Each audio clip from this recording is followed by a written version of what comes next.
77 WABC invites you to a family fun day and softball showdown on July 20th with net proceeds benefiting Shriners Children's. John Sterling will call the game as the FDNY takes on the NYPD with special guests Dwight Gooden, Art Shamsky, 77 WABC hosts, including Sid Rosenberg, Anthony Cumia, Lionel, Dominic Carter, and many more. For more info and to buy tickets, go to ShrinersChildren'sChampions.org. That's ShrinersChildren'sChampions.org. The James Golden Show. Entertaining and informative. On the Red Apple Podcast Network.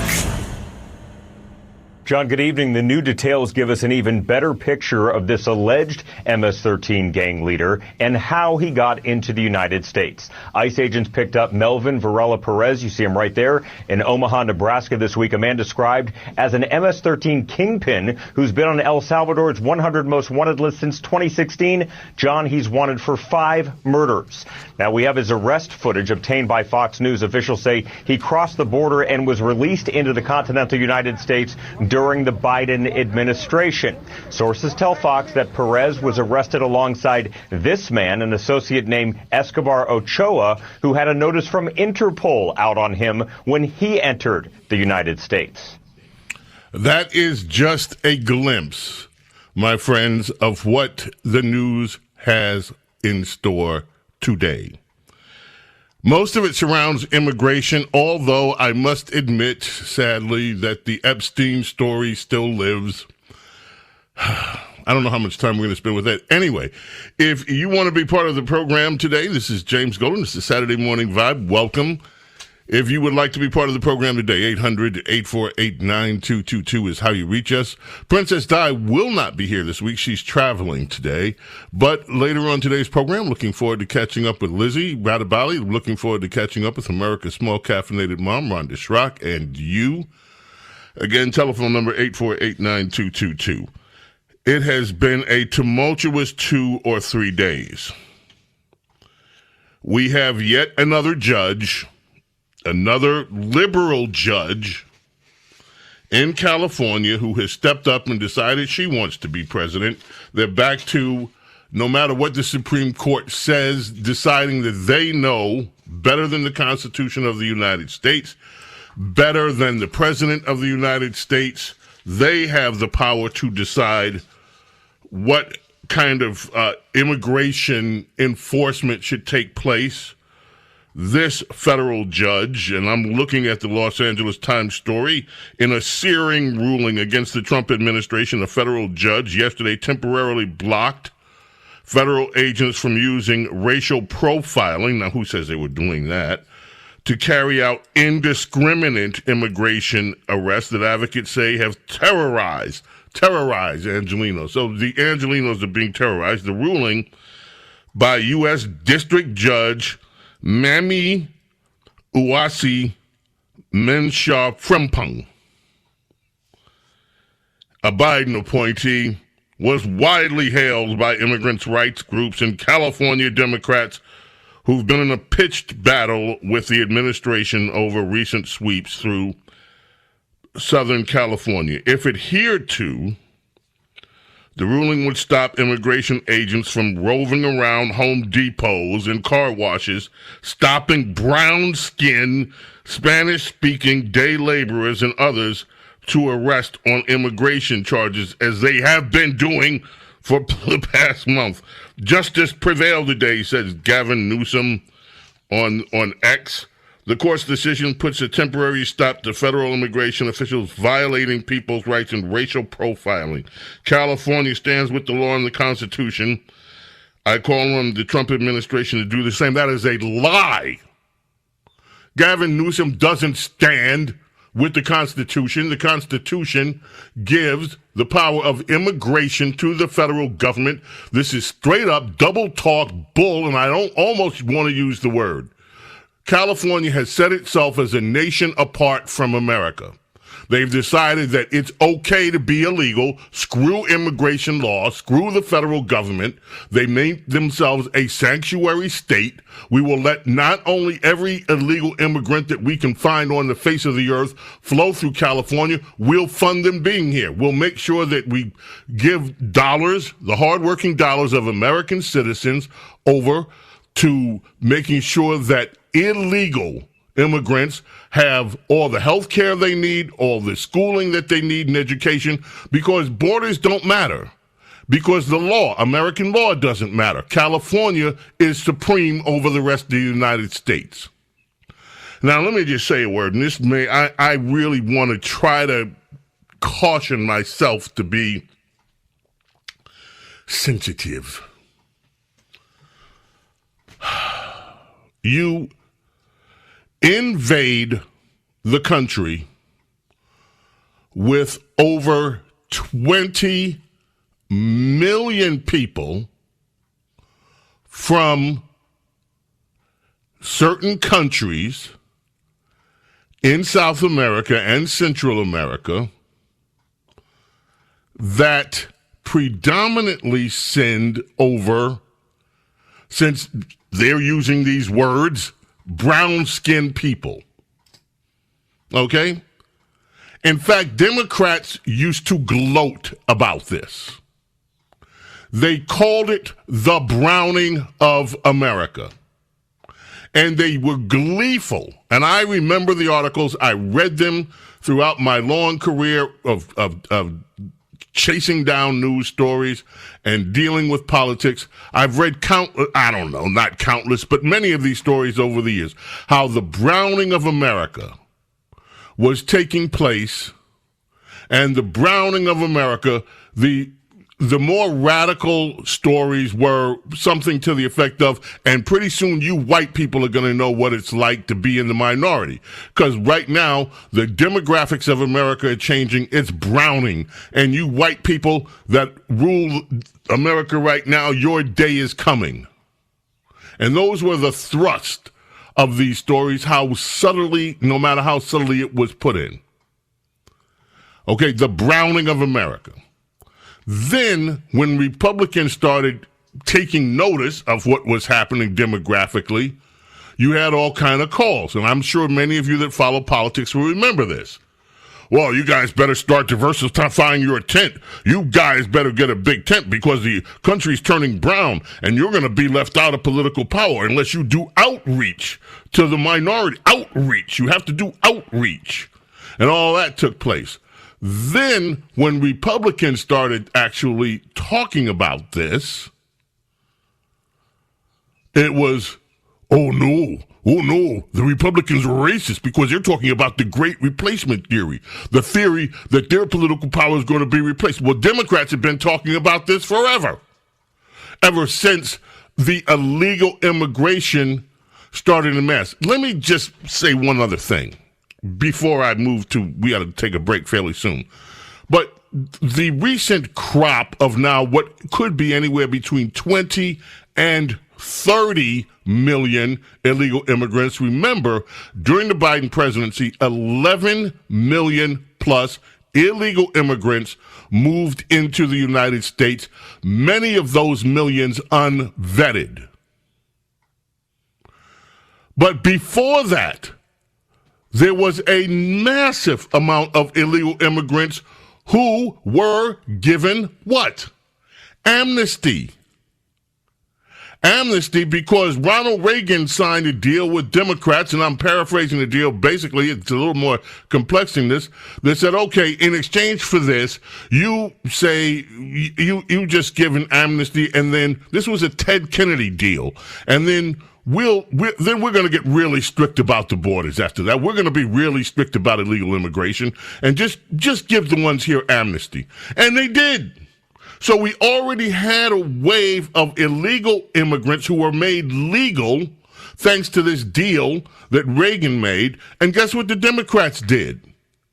They never honored their part of the bargain, which is to secure the border and stop illegal entry into the country. They doubled and tripled down on it. They treat Republicans, no matter how good, as suckers. You sign a deal with us, you're an idiot, is what they pretty much say, and we're going to screw you anyway. We don't honor deals. Now, if anybody wants to dispute that, I'm welcome to and open to it. But that's the upshot, the way I look at the Reagan deal on them. So we had a base of Americans here that were illegal, and they were legalized thanks to this phony deal by Democrats. Democrats doubled down. Now we have 20 to 30 million. Many of them are brown-skinned people. I don't know anything about brown-skinned people. I look in the mirror. I see brown. I'm cool with brown-skinned people. I'm cool with everybody. I'm cool with people that have less melanin than I do, that look reddish, pinkish, Casperish sometimes. What difference does it make to me? We're all human beings. I don't care about that stuff. But if you bring in up to 20, 30 million people, most of them are brown-skinned, then you run to the courts and found, by the way, a brown-skinned judge who says, you know what? I don't like ICE. They're looking at brown-skinned people. What the? Ooh, stop. WTF are you supposed to do when you're trying to track down people that are here illegally? Ignore the brown-skinned people? You only got 20 to 30 million of them. Oh, don't go for brown-skinned people, because if you do that, you're racially profiling. It makes no sense. It makes no sense. And this order, well, now they won't be able to go to the Home Depots. Now they won't be able to do everything we know that happens. That you have a lot of illegal immigrants that are looking for work, and where do they go? Hang out at the Home Depots on Saturday morning, work in certain industries, like the cannabis industry, where you had 2 cannabis plantations in California that were raided, happened to be owned by a donor for the Democrat Party, by the way. You have undocumented children working on these plantations, these marijuana, these reefer plantations, and all of a sudden it's racist if you go after. And no one's talking about these kids that are basically the little new slaves of the Democrats, who undocumented children working on a plantation. And what are they focused about? How evil ICE is. Folks, we are at a crisis point in this country, and this has to happen. It is painful to look at, but the things that are happening now has to happen. And it is time now to finally put this racial garbage in the garbage can and get rid of it. However legal process we have to go through to stop this blatant excuse-making over race when dealing with the law, this has to be dealt with. So if the Supreme Court has to jump in here once again and stop these politically inspired left-wing judges from trying to take control of the executive branch, then that's what has to happen too. 800-848-9222 is how you reach us.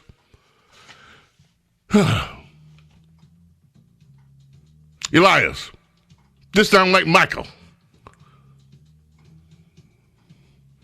What's going on? Is it Micah? Well, I can't hear you. It is. I don't know Michael. what's going on here. It is Michael. Why are we playing Micah? Well, you were talking about bad. Oh, okay. This is bad.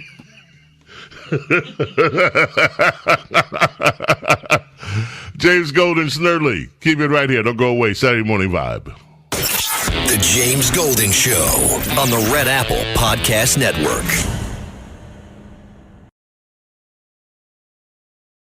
The James Golden Show. Entertaining and informative. On the Red Apple Podcast Network. You know, yesterday, by the way, was or today, the anniversary of the listening party for Bad, that Michael Jackson album. He had like all the biggest retailers come to his house. Well, his mansion at the Neverland thing, so that they could listen to the album. And that album did like 30 million in sales or something like that. Anyway, my friend, Soul Asylum, Dan Murphy, the guitarist, has a birthday today. This is, of course, Soul Asylum, Runaway Train. James Golden, Snerdley with you, Saturday Morning Vibe. We have some calls on the line. We're going to grab some calls later, a little bit later, not much. I just want to go through a few more of these things here. This idea that somehow or another the ICE agents are acting incorrectly and doing what they're doing was refuted by Tom Holman. And he was on an interview yesterday. Let me find that cut. It's cut number 9. And let's look at this issue about probable cause, because this is what Democrats keep saying. You need probable cause. You need probable cause to stop and do these immigration checks. Look, people need to understand, ICE officers and Border Patrol, they don't need probable cause to walk up to somebody, briefly detain them, and question them. They just need the totality of the circumstances, right? They just got through the observation, get articulable facts based on their location, their occupation, their physical appearance, their actions. Like if a uniformed Border Patrol agent walks up to them at for instance, a Home Depot. And they got all these articulable facts, plus the person walks away or runs away. Agents are trained. What they need to detain somebody temporarily and question them. It's not probable cause, it's reasonable suspicions. We're trained on that. Every agent, every 6 months, get Fourth Amendment training over and over again. These officers are really good at what they do. And if this judge can make a decision that's against what these officers are trained, what the law is based upon, then they're going to shut down operation. I think that's their end game. They want ICE to stop doing this. But if they base it on the rule of law, they're going to find out Border Patrol and ICE is doing exactly what they're going to do in accordance with law. Now, further than that, let's for a minute talk about this cannabis thing. TJ dug up some numbers for me earlier. Folks, marijuana is a huge business in California. And so you have these marijuana plantations, just like the Democrats in the Old South when it was the black people instead of the Hispanic people using as the labor force. They need force for these plantations, for their plantations out in the rebel state of California. How much, TJ, you mentioned to me some figures out of Los Angeles, San Diego, and whatever. How much tax revenue does the state collect off these cannabis plantations? Well, turn on your mic so people can actually hear you. I have it on. I don't know why. Okay, anyway. How much are they making on it? Well, let's just understand that cannabis is taxed at the state, the county, and the city level. Okay, state, no one can hear you. State, county, and city level, it's taxed on. How much money does San Diego bring in off the taxes of marijuana? $45 million. How about Los Angeles? How much do they bring in? $257 million from the cannabis plantations. Who else is who's scoring big on these plantations? Orange County, California. $40 million. So when you add it up, folks, $400 million. And that's just in taxes. Those are just the big counties. Those are the big counties. When you start looking at these smaller counties, we are probably looking at cannabis easily being a $1 billion plus industry. Number one, in order to have that much tax revenue, the amount of billions of dollars that are changing hands behind this, let's just put it like this, quite simply. Cannabis is the new cotton for the rebel Democrat states. Instead of having the black people enslaved on their plantations, now they're using brown-skinned people on the plantations. And they don't want their economy disrupted, including, by the way, children. James Golden, Saturday Morning Vibe. Keep it right here. ICE literally consists of a bunch of unidentified, masked up men who are in the street kidnapping people every day. So please, by all means, throw all the glitter on them so we know exactly who the they are when they're not in uniform and we can expose them. You will be found. We will know exactly who the you are. We will ruin your life and we will ruin your family's life. Mwah. So, did you guys hear about the ICE agents that finally bit off more than they can chew? And some good American patriots showed up and started putting them in the dirt. And I mean actually in the dirt. One patriot was deleted. One ICE agent was wounded in the neck. I hope God has wrath upon him. But if you want to start dressing like a terrorist, and you want to stop identifying yourself as a law enforcement agency, then we're going to treat you like a foreign terrorist. We're going to shoot you. We're going to wipe the floor with you.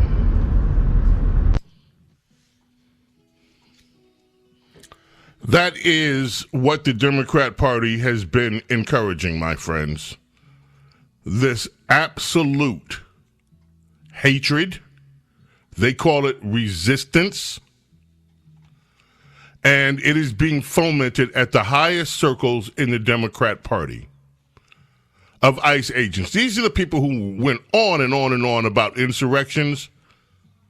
The rebel states of the Democrat Party are having a nationwide insurrection against the law, immigration law, because they profit from it. And their crop, instead of cotton, cannabis, and other, it's amazing to watch this. 1965, on this day, the Beach Boys released California Girls. Brian Wilson, I guess the story goes, conceived the song during his first acid trip. Written by Brian Wilson and Mike Love, the song went to number 3 on Billboard's Top 100. One of the most successful Beach Boys songs ever. I did not know until recently the Beatles, back in the USSR, somehow was inspired by this. And there were any number of other groups that had inspirations from the Beach Boys. September Girls by Big Star, Magnetic Fields, California Girls, Katy Perry's California Girls, G-U-R-L-S. And David Lee Roth, of course, covered it as well. James Golden, Snerdley with you. I tell you what, so you hear this, Tom Homan talk about what it is. The judges are not through. Another federal judge raised his hand. U.S. District Judge Hernan D. Vera said a coalition of press rights organizations successfully argued that a court injunction was necessary to protect journalists.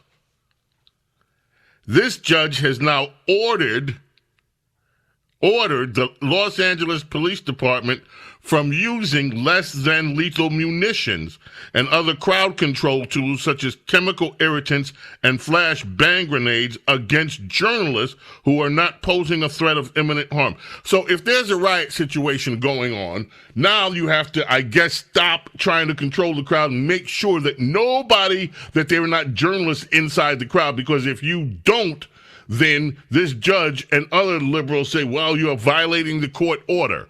You can't do crowd control unless you first make sure that the journalists are not going to accidentally get hit with something like a non-lethal munition.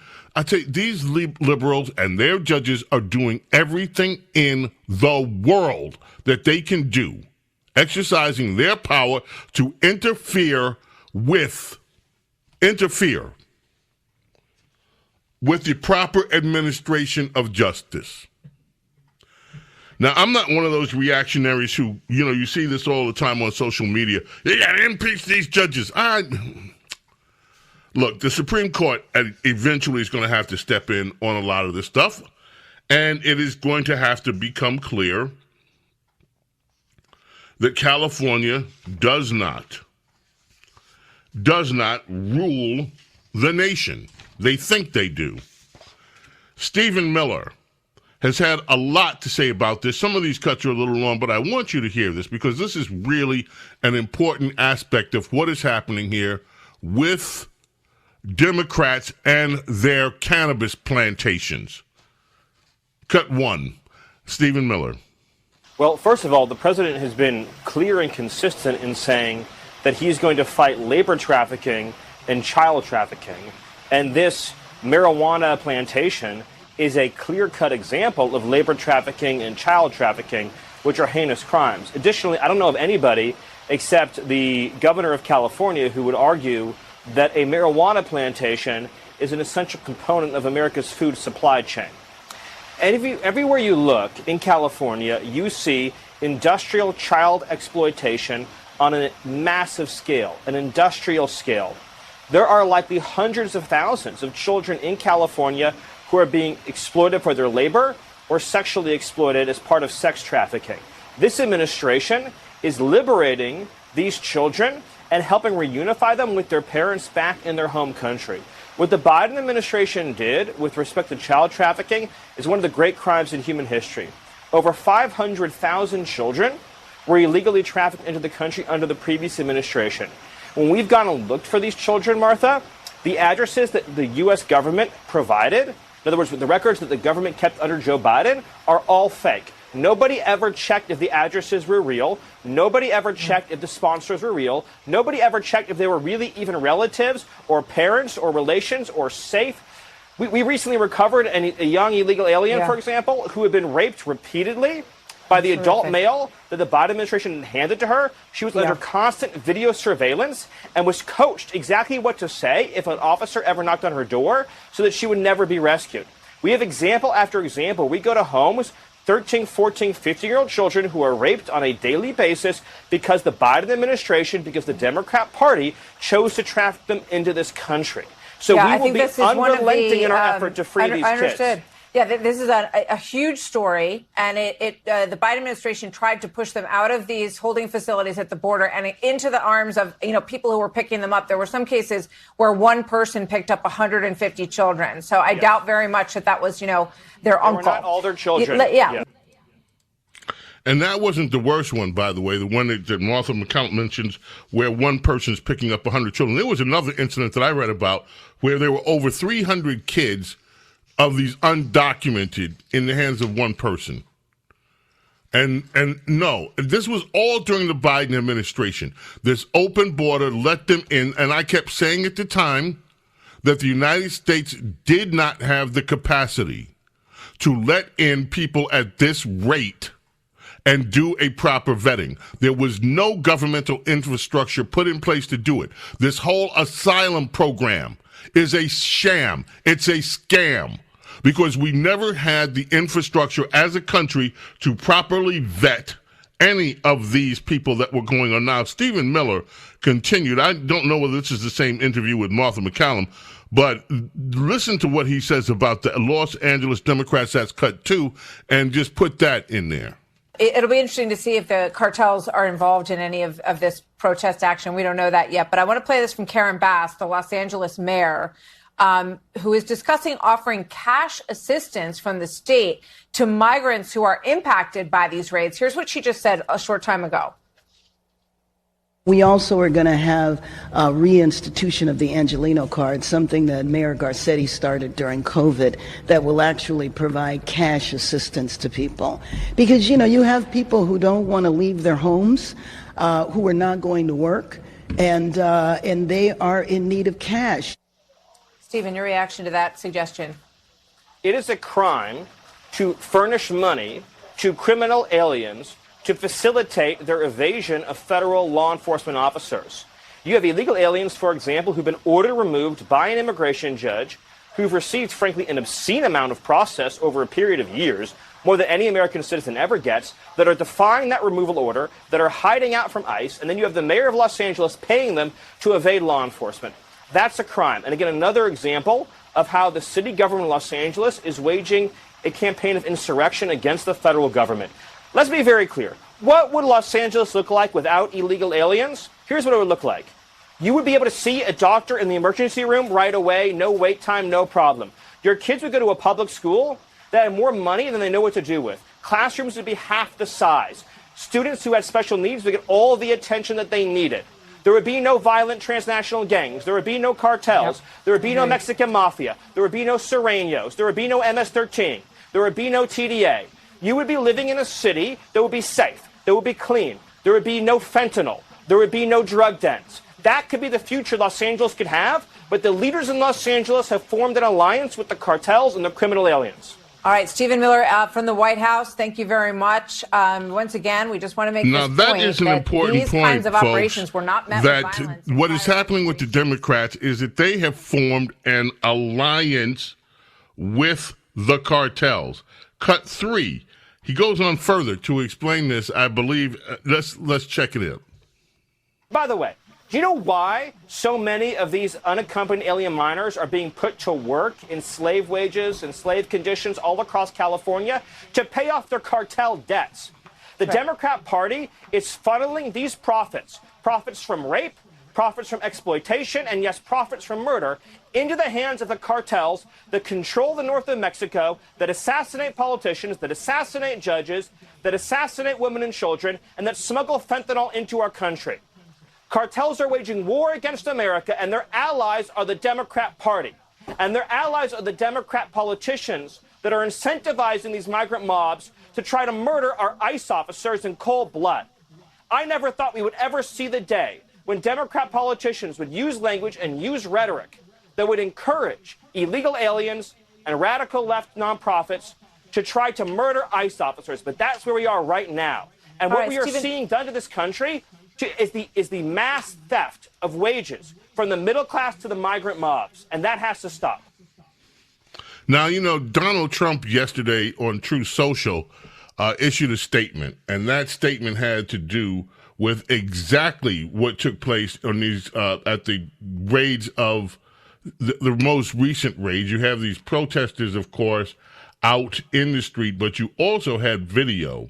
This video was widespread of people throwing, and I talked about it yesterday, massive rocks and boulders at these ICE trucks, damaging. Well, President Trump saw those, and he responded to it on Truth Social, and pretty much what he said is he's going to give all of these ICE agents and all connected with this the authority to get out of those vehicles and immediately arrest any of these protesters that are doing it. Now, I'm sure there's some liberal judge out there who will actually try to say, well, that's against the law to arrest people who are attacking ICE agents. The way things are going right now, one can expect one of these liberal justices to say, nope, it's perfectly legitimate to attack law enforcement. That seems to be the way of the Democrat Party.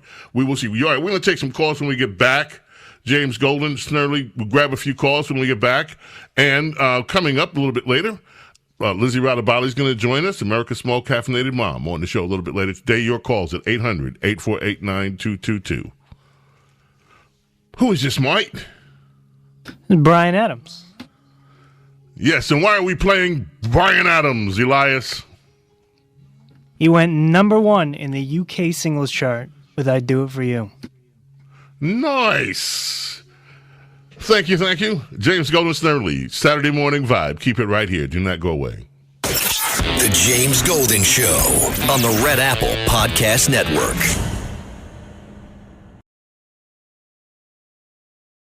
The James Golden Show. Entertaining and informative on the Red Apple Podcast Network.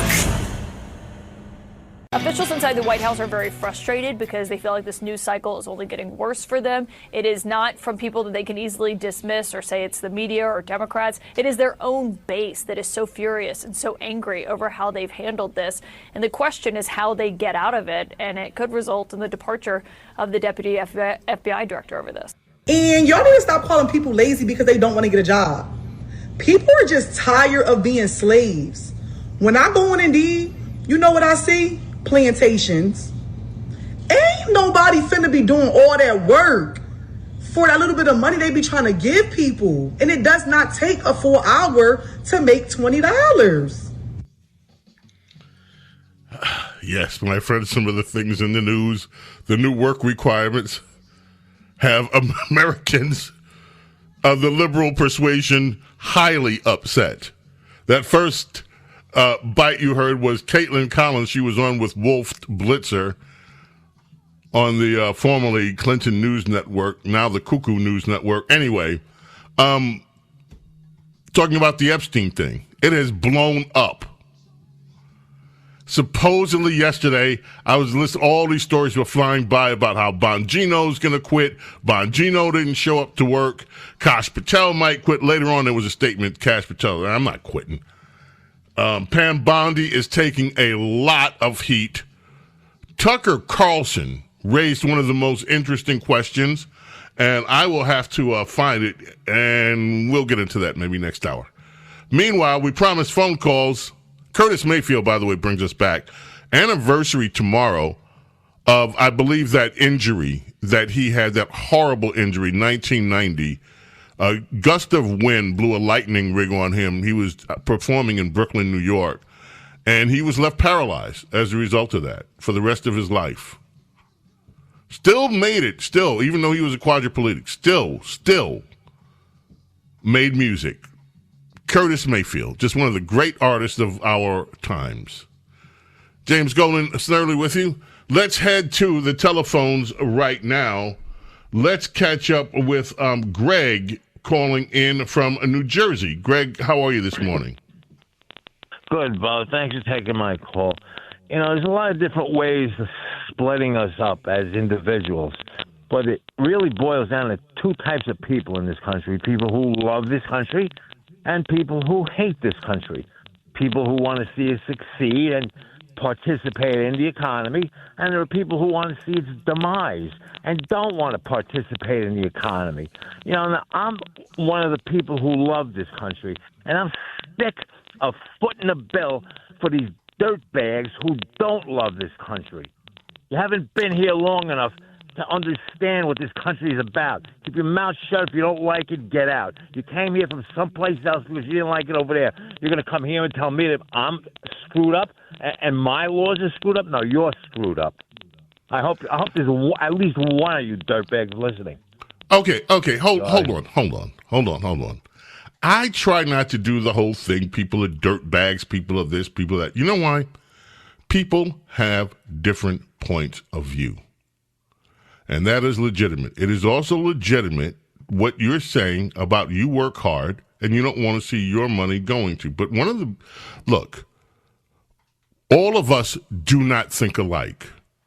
There are people who love this country, by the way, who think quite differently than conservatives.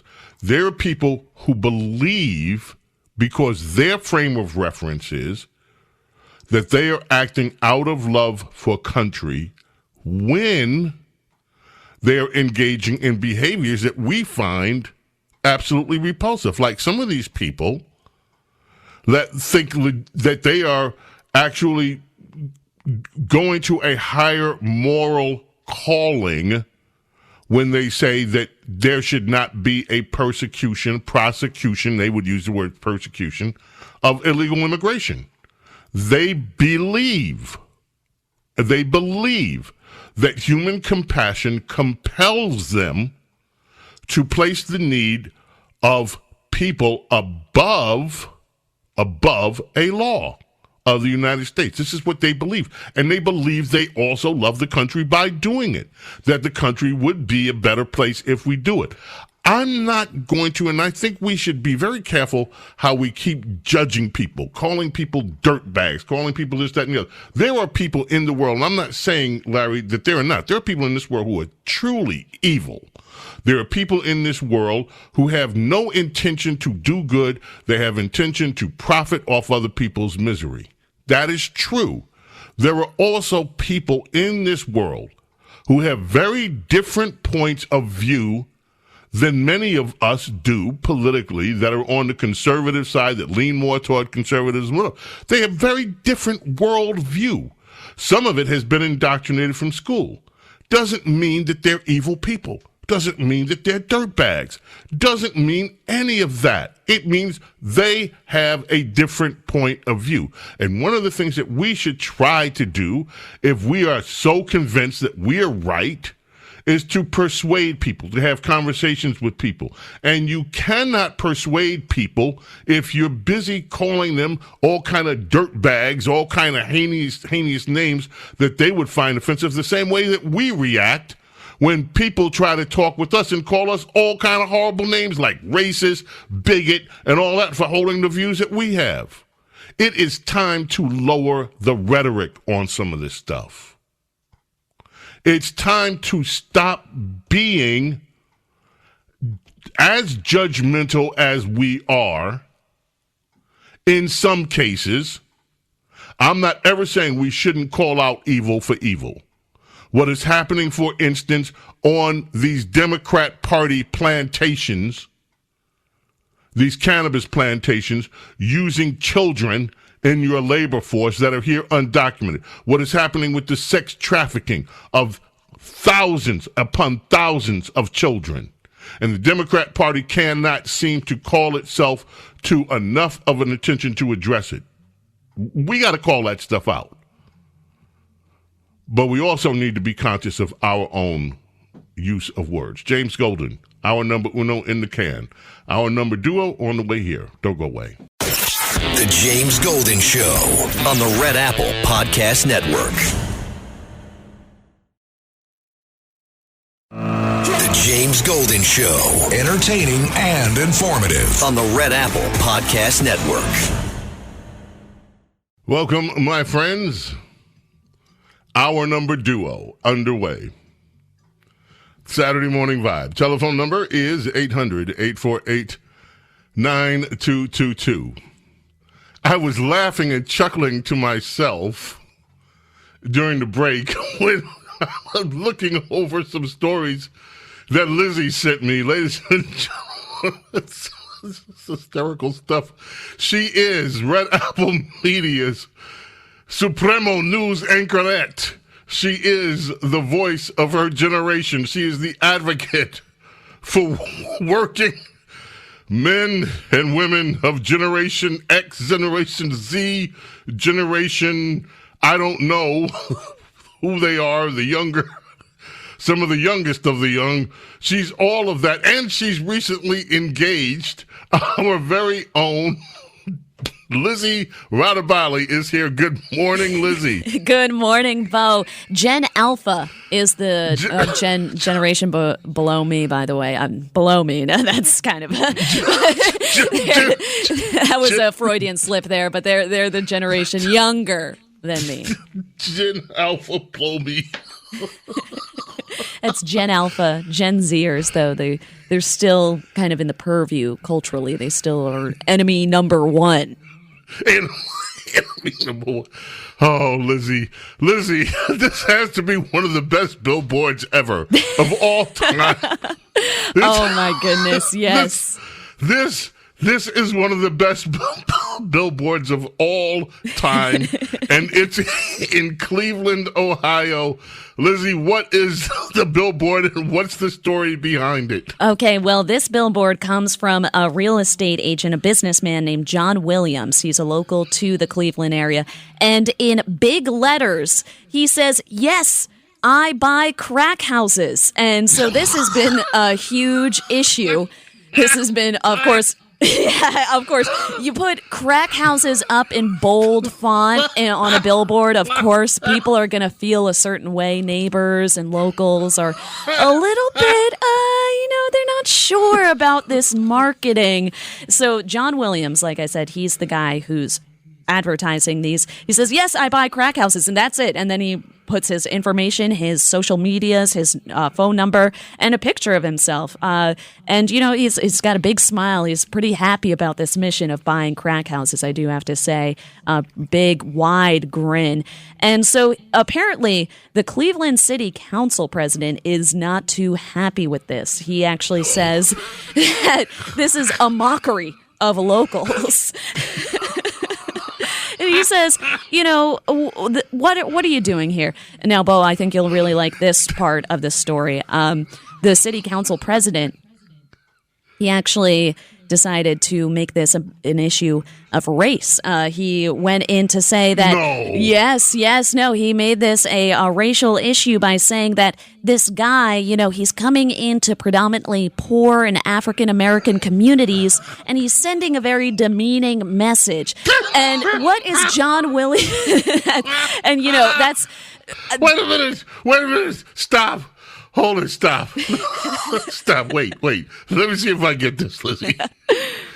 So you go into neighborhoods where there are crack where there's crack houses. The city knows there are crack houses. The city ignores the crack houses. The city, these same members of the city council, whether it's Cleveland, I don't care where, they know these conditions exist. Yep. And what's demeaning is not the conditions themselves but to the people. Billboard. What's demeaning is when somebody comes in and says, I'll buy the crack house. and actually turn it into a non-crack house and make it a livable house. And yet the guy's outraged because it's demeaning for a guy to say, I'll buy a crack house. Am I hearing that right? Yes, you'd think that the city council would be kissing this guy's feet because, you pointed it out. What's more of an eyesore than a billboard talking about crack houses? Those crack houses that are on the street, that are all over neighborhoods. I mean, I'm sure locals who are upset about this, I feel like must have just moved into the neighborhood or something and don't like the fact that it's being associated with crack houses. I'm sure people who have long lived in that neighborhood, who are longtime residents, will say, let's applaud this guy. He's buying all the crack houses. I want them gone. It'll help quality of life issues. So, he calls him like he sees him, John Williams. His response to this is, of course, these houses exist, and me pointing them out shouldn't be the issue. The issue should be the existence of these crack houses. And I have to agree with him. I mean, this is just the city council making this an issue of semantics when they should be, focusing on rolling out some affordable housing policies, regulations on these abandoned houses. They're just upset and wringing their face. Help me understand something else you just said. I'm not picking on you, but I got to ask you this. Yeah. What's an affordable house? Affordable housing that's all, it's all subjective to the, regional incomes, the regional cost of living. I mean, this affordable house in New York is not the same affordable house in Ohio. That's just a matter of fact. I mean, affordable itself is a subjective word. So, that's affordable where. To who? It's affordable if you work and you have a job and you can pay for it. I don't care if you're giving a house away and it only costs you $20 a month. If you don't make $20 a month, it's not affordable. Well, and that's the problem. There's some areas where, the income is not matching the, what it costs to live there. That's just, that is something that has to be evaluated at a very, deep level by the local, state, and federal officials. Have to, really analyze what's the exact, what do we mean when we say affordable housing? That has to be determined by a case-by-case basis, and, that takes a lot of work, and clearly the city council in Cleveland doesn't really want to work. They just want to complain about this billboard, this guy who actually is kind of putting in the work to improve the neighborhood, while the city council just twiddles their thumbs and complains. Now, of course, the next story I want to mention to you comes out of Key West, Florida, and the guy, I don't even know how you could describe this guy. This guy. A patriot. As what? A patriot, a true patriot. Because guess what? This guy was born on the 4th of July. That's my favorite part of this story. Okay, so you got a guy born on the 4th of July. Sounds like a movie. His name is Jonathan Winslow. He steals a city tour train. One of these little tour things that looks like extended golf carts that you see them in these cities rolling around past. He stole it. And then picked up passengers in it while apparently He's high on meth. Of course. Yes, no. And this is a return to, once again, my favorite category of news story, Florida man. Those are the two magic words in this business. Anytime you see that, you know it's going to be a gold mine. So this guy, he takes this, like you said, it's a little like jalopy. It's a little tour trolley. He takes it on a joyride. And, joyride is one thing, but this man is actually providing a service. He picked up those two passengers and brought them to wherever they needed to go or wherever they were heading. So I think, this guy, we're kind of ragging on him here, but I think that, he might have the right idea. Lizzie, he had a meth pipe in his pocket when he was busted. He Everybody stole makes a mistakes. tour bus. He's charged with grand theft auto, burglary, possession of drug paraphernalia. He wants to celebrate his birthday by stealing a tour bus, picking up one of these tour trains, and... Yeah, no, and I also like the fact that apparently when this guy arrived to the depot where they had all these vehicles, he left his car running. He drove in with his car and he left it running and playing music with the radio on. And then he ended up telling an employee there who was kind of like, "Oh, what are you doing here?" Asking him why he's in this depot. And he actually says, "Oh, I used to work for this company. I'm just going to tour one of the trains." And the worker is just like, "All right, go ahead." And then when he took the train, he was like, "Oh, maybe the worker just assumed that he actually had permission to take the train." So nobody cares less than workers on the clock sometimes. I mean, that is just a true matter of life. People don't want to be really bothered when they're on the job. Now, there's a poor woman out here in, I don't know, San Jose. I don't know whether to feel sorry for this woman or say, you struck gold. Amazon has been delivering oversized, huge packages to this woman's house for what, over a year? Yes, more than a year. And this is all because of a problem with an overseas online seller. Amazon, if you shop on Amazon, it's not all Amazon products. It's a bunch of different retailers who have a digital storefront and they sell these. A lot of those companies are these, Chinese-based companies selling, of course, their cheap goods. And a lot of them are not really traceable in the United States. So part of Amazon's policy for these international shippers is that they have to have a return American address. So apparently this company made a return address for this woman's home. They just assigned her address as the address on return labels sent to customers. Now, this retailer just sells a bunch of car seat covers, so it's not really like, she's getting a bunch of expensive gifts. It would be one thing if, a Cartier store listed her as the return address. I think that would be way better story for her, but she's just getting a bunch of car seats and they're taking up a bunch of space in her driveway. She's been trying to get help from the AI chatbot, of course, which has been no use. And her 88-year-old mom is disabled and has been having a hard time getting to the house because the driveway is just stock full of car seat covers. So, Amazon, though, did end up fixing the issue after ABC 7 in California got involved, of course. Well, my gosh. The things people go through. Lizzie, be on the lookout, please, for next week. A Florida man. Yeah, the Sunshine State. It's the gift that keeps on giving. Yeah, well, so does I buy crack houses. Again, that will be one of my favorite advertising slogans of all time. I buy crack houses.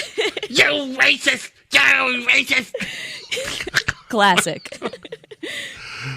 Thank you so much, Lizzie. Always a pleasure. Thank you so much, Bo. Great talking to you. James Golden, Snerdley here, the Saturday Morning Vibe, 800-848-9222. Elias, what do we have here? We have the bitches back from Elton John. What? Who? Where is she? It was Elton John, right? Yeah. Okay, 8th studio release. This was from the Caribou album. this album went number one. Also, one of his more famous songs, I couldn't stop listening to it. I binged on this song when it first came out. Don't Let the Sun Go Down on Me is on that album, too. So he was at number one, 1974, this weekend. You're a youngster. Did you ever listen to Elton John a lot, or is he just like a passing? Love Elton John. You love Elton John. He's fantastic. I missed his tour. I wish I could have went and seen him. Yeah. Elton John, man, he's so amazing as an artist. I had a chance to see him live in an intimate setting at Rush Limbaugh's wedding. He came. He did the entertainment for it. It was an amazing story. Wow. And he performed for the wedding for Rush's invited guests in a small theater, in a theater that was made to be a theater out of a huge room at the Breakers Hotel down in Florida. And he was simply amazing. Elton John. James Golden, Saturday Morning Vibe, 800-848-9222. Your calls are coming up as well, and we've got a lot more news. So whatever you do not go away. The James Golden Show on the Red Apple Podcast Network.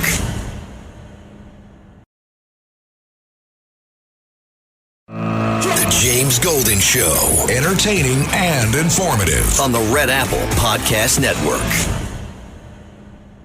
I'm so sick of the argument that socialism takes someone else's money. Whose money? Whose money are we taking? You stupid It's almost like your taxes would work for you. What? Your money. It's your money. Well, we you know. put We've it been in saying a it for years. bowl with everyone else, and the taxes work for you.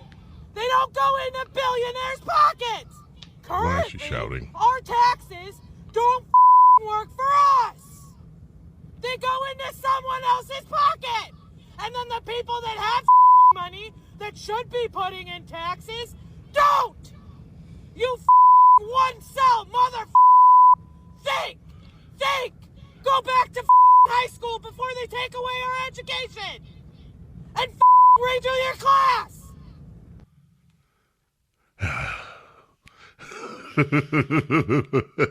Ladies and gentlemen, it is actually the billionaires, the millionaires who pay the majority of taxes. This woman raging about socialism, telling the rest of the world to get educated, apparently doesn't really get the whole education thing.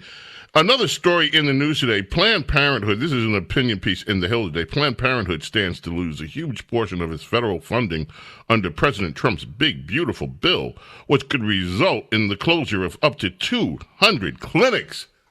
Hallelujah. Not only will many Americans lose access to abortion care if those clinics close, but millions of people treated by the provider may delay or go without primary health care. Really?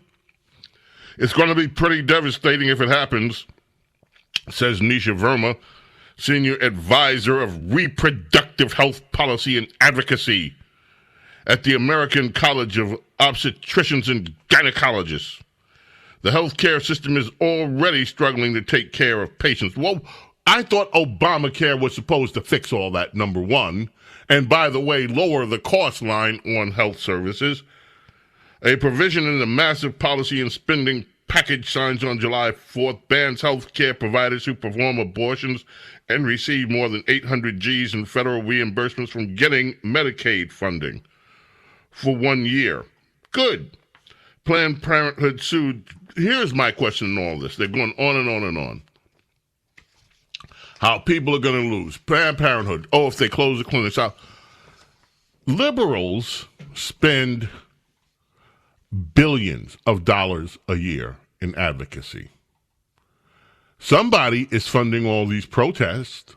Somebody pays the money to have pallets of bricks delivered, by the way, near protest sites. We've seen that at some of these riots. Liberals spend a lot of money on advertising. All their anti-Trump advertising. They spend millions on lawsuits going up against the Trump administration for trying to enforce the law, for instance. They spend millions and all this. If Planned Parenthood is so important to liberals, why can't the liberal donor base that manages to spend tens of millions, even perhaps billions of dollars on things that they want to happen politically, why can't they just divert some of that money into shoring up Planned Parenthood? If it's so important, why do the American taxpayers have to pay for it? If all of these horrible things are going to happen, if Planned Parenthood can't glom off government money, then why doesn't the liberal base take care of Planned Parenthood? It's a simple question. 800-848-9222 is how you reach us. James Golden, it is the Saturday Morning Vibe. Looking forward to catching up with you and your thoughts. We will be taking some calls later on in the program. America's Small Caffeinated Mom will join us. Meanwhile, stay right there. Don't go away. The James Golden Show on the Red Apple Podcast Network.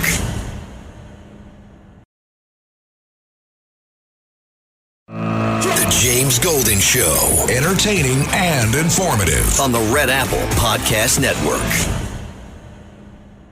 Now, it's time for Protecting Your Future. Sponsored by Colonial Metals Group. Here's James Golden, a.k.a. Bo Snerdley.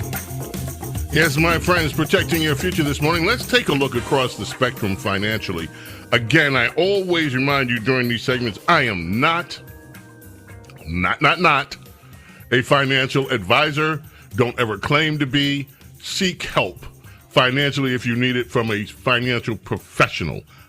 That said, you know, I used to produce a financial show in my early days, so I know just enough to make me dangerous. That said, I want to take a look at three different things this morning on protecting your future. There is an article today, mainstream press. It is called The Danger of a Market Melt-Up. Now, you've heard about market meltdowns. I looked at this and I said, what the WT is a market melt-up? Well, here's what a market melt-up is. The article begins by saying that market meltdowns have been a big worry lately, for good reason. You know what's coming after that. Donald Trump imposing highest tariffs since the Great Depression, enacting myriad of other disruptive policies. The threat of another market crash can't be ignored. Yet, despite an 18.9% downturn in the S&P 500 earlier this year, the stock market has rebounded. It has continually shrugged off shocks that in previous years may have set off a prolonged bear market. In fact, stocks have become expensive again. And therein, my friends, is the market melt-up. The U.S. stock market, this author, his name is Giulio Bonsiera, says is not nearly as expensive as it was in the height of the dot-com bubble of the late 1900s and early 2000s. But it's increasingly pricey. Tariffs have reemerged as a major issue. One sign that the market is a little bit out over its skis, as Bespoke Investment Group put it in a note to clients this week, is that shares of companies that are making no profit have been rising faster than those of companies that do make profit. So for stocks that are losing money, generally speaking, the bigger the losses, the better the returns. Companies with marvelous narratives about future returns are capturing investors' imaginations. So this guy's just warning that, let me just translate all of this. He's warning of what we have heard in the past so many times, of irrational exuberance. That people are perhaps getting in over their skis with buying expensive stocks. That's what is He says no matter what the current market conditions are, the sky is the limit. He's looking at the astonishing stock performance of money-losing companies. According to this bespoke person, valuations can only do so much to support markets before the trend reverses. And then money-making companies, he says, they're remarkably high. NVIDIA, they point out, was the first company to pierce the $4 trillion threshold for market caps. That is stunning. So, urging people to be careful on the stock. That's one aspect. Number two, let's look at gold. Price is down on gold. Should you invest now? This story is from CBS News. They say in this article, here's something you haven't read lately, the price of gold is declining. It's not in a dramatic downfall. The price of gold per ounce is down about 4% from where it was June 13th. But they say the price dip is likely to be short-lived. The price of gold fluctuates over time, tends to rise. Look at the changes since the start of 2024. Gold was priced around $2,000 per ounce. Proof of this trajectory, it's now up over $3,400, over $1,000. It is dramatic. So they're now saying eventually they believe, the authors of this article, that gold is going to hit $4,000 eventually. Their bottom line is, they say the bottom line, a small but noticeable decline in the price of gold could give prospective investors the opening they need to get started at a more affordable entry point. And so what they're saying is, for those of you that have the wherewithal, you may want to consider this right now during this momentary dip because they expect it to go up over 4,000. Last one. This is the one that says to me, warning, warning.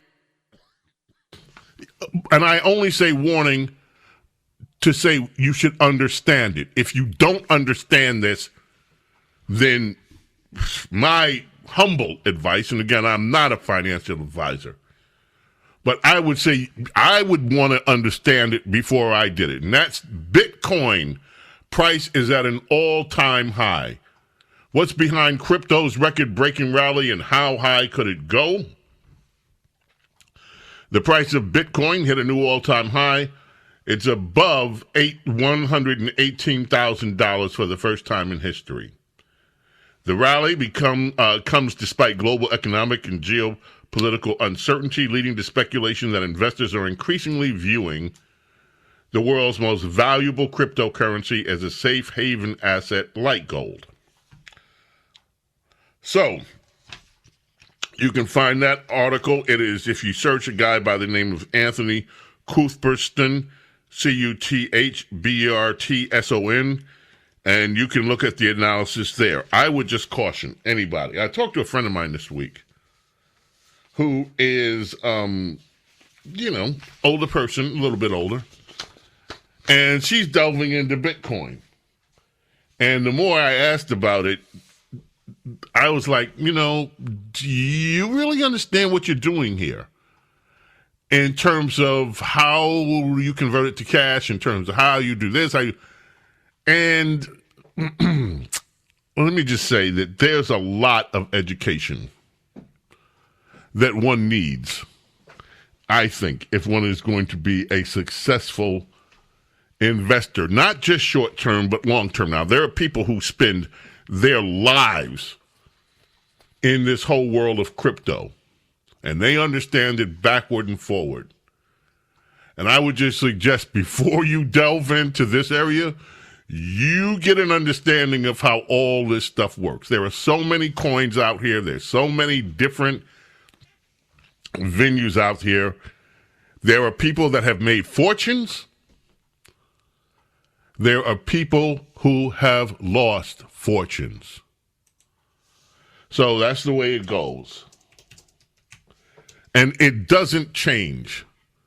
Whatever your investment is, you need to understand what it is that you're investing in. So there you go, protecting your future. Taking a look at stocks today, gold market, and cryptocurrency. James Golden, Snerdley here. Let's do this. Let's grab a quick break. When we come back, we're going to grab some phone calls. 800-848-9222 is how you reach us. 800-848-9222. You playing the king, Elias. What's up? Elvis Presley.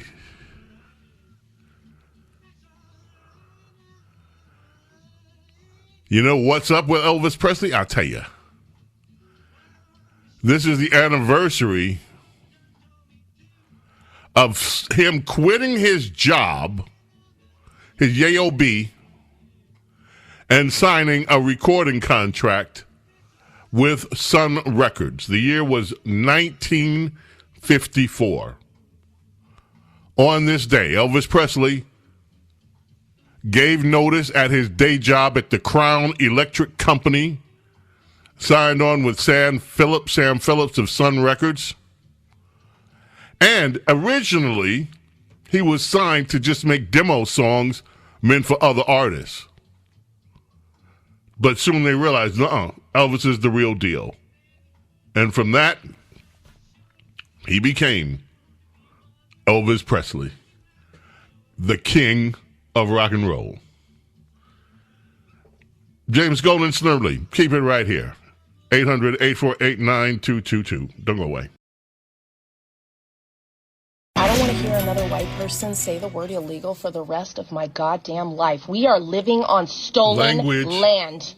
Our ancestors forcibly and violently seized this land from the indigenous peoples who were living here for generations before we ever showed up. We do not get to call them illegal. We don't own the planet. Nobody does. We are evolved monkeys with opposable thumbs who use them to write little monkey scribbles on a slice of tree, and we call it a birth certificate with our little monkey sounds.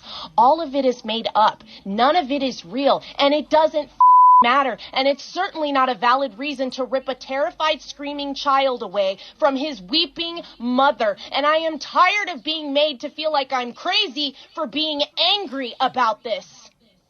Capitalism is just narcissism as an economic system. Imperialism is just narcissism as a foreign policy. If the lion can't claim the safari for himself and call the elephant illegal, then neither the can we.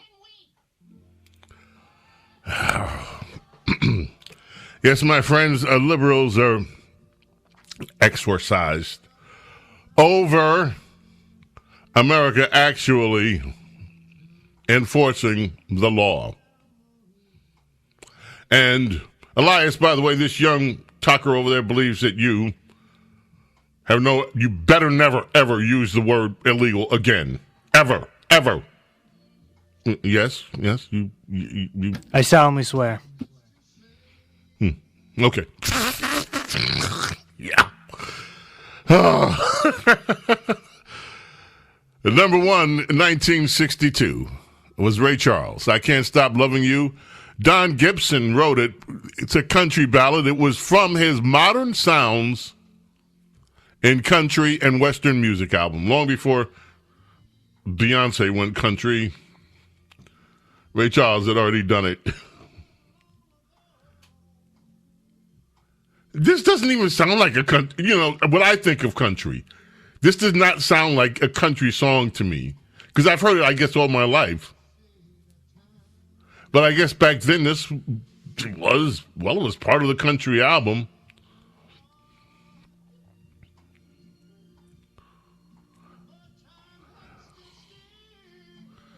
What a great artist, Ray Charles.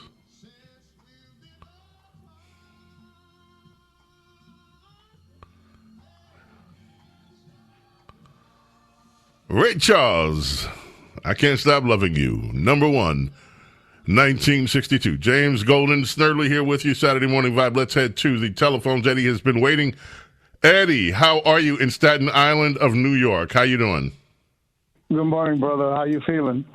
Very well, thank you, Eddie. Good to hear from you. That's good. Maybe you can play a little Teddy Pendergrass later on.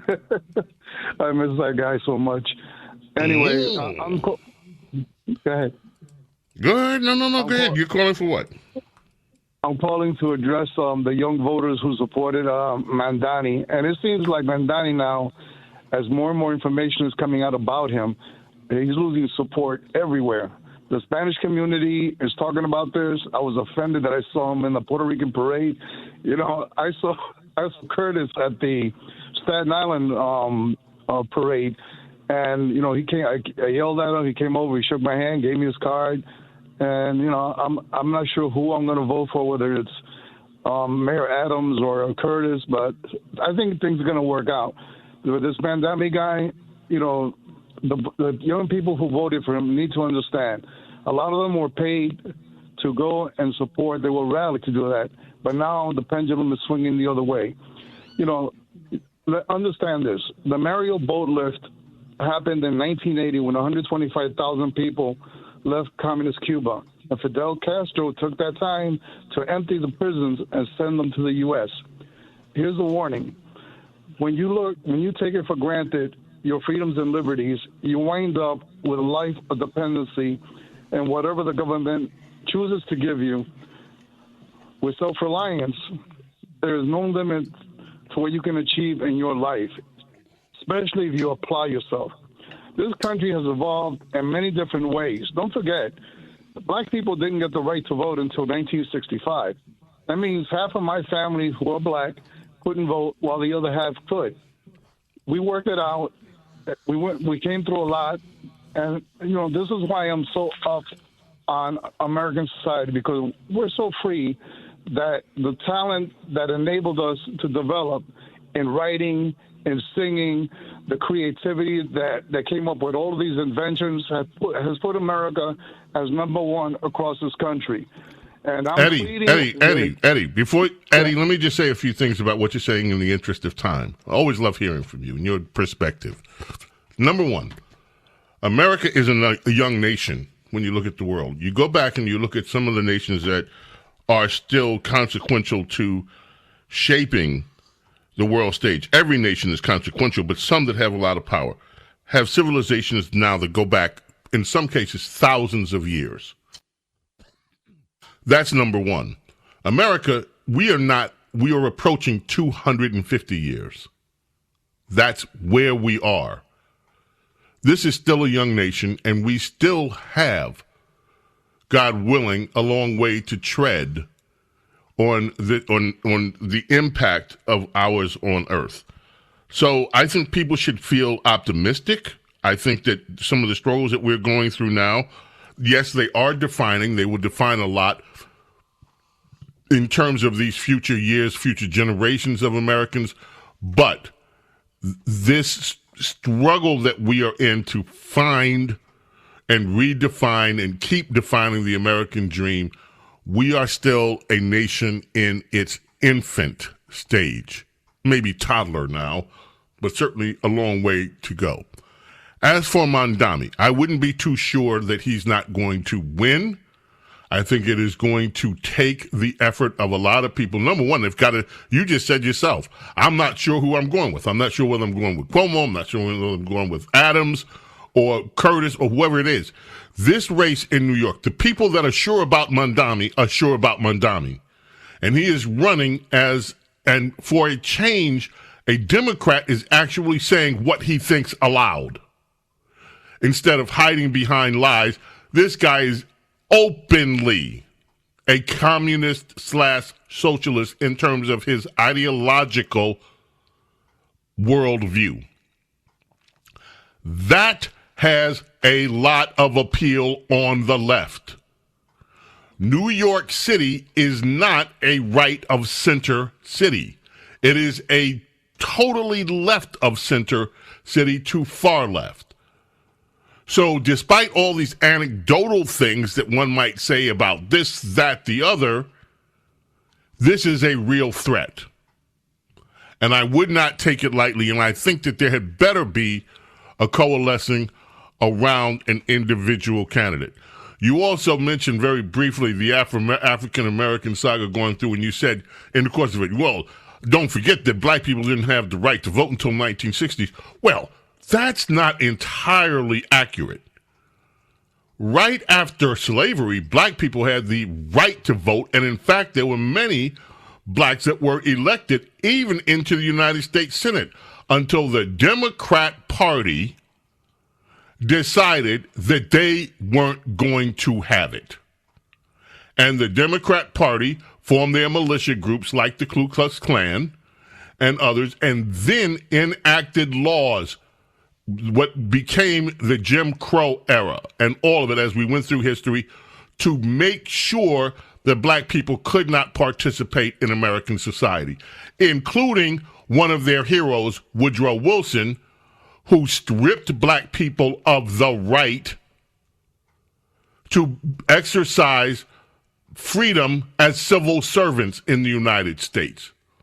And that's what forced the resegregation of society, the Democrat Party. So black people did have the right to vote, so Democrats stepped in and took it away. Just wanted to make sure we were clear on that point of history. As always, Eddie, love your calls. Appreciate it.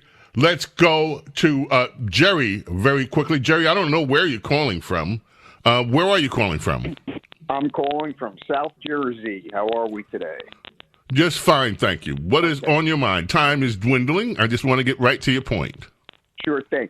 Ray Charles, the reason why I think Ray is considered country is probably because of his most famous song, Georgia. People probably confused the heck out of it, figured he was a Southern boy into country. That was one thing I wanted to point out. And the second thing was about your gold speech before. Gold is a dynamite way to go. Stay diversified, folks. Think about gold and silver, because silver is on the rise also. So precious metals, right? And okay, and I would just urge people. I hope this doesn't violate anything.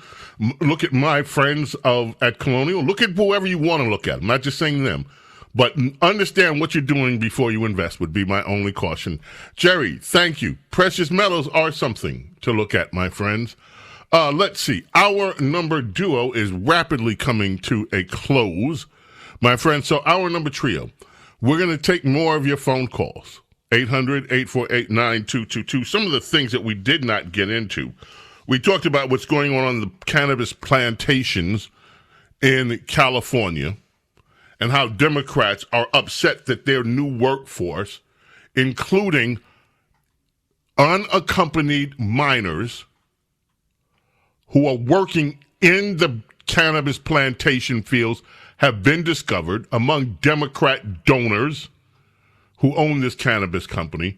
But there were other things going on the immigration front, on all of these fronts politically. We'll get to some of it and your calls when we get back. Our number duo in the can. Stick around. The James Golden Show on the Red Apple Podcast Network.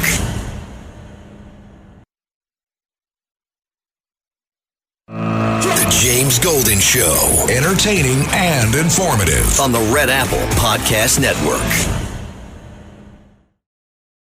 The James Golden Show, entertaining and informative on the Red Apple Podcast Network.